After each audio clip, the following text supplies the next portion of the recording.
Bhavani, completed BTech in 2021 August in the stream of Tripling from University College of Engineering, Narsapet.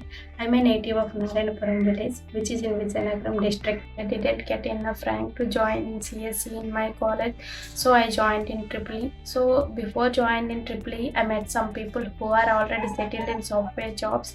They said like we all are not came from CSE background, but we got these jobs by learning some languages like C and Python. After completed my last sem exams of my BTech, I started searching about a good platform. So I joined in CCPB 4.2, in which I learned CSS, JavaScript and Python. I didn't have any coding knowledge before joining in CCPB 4.0, and after joining in CCPB 4.0, I gained good knowledge. Rahul sir lessons are very good and clear. XPM classes are helped me a lot for good thinking and confidence towards my career, and I got good job and my family was very happy about that.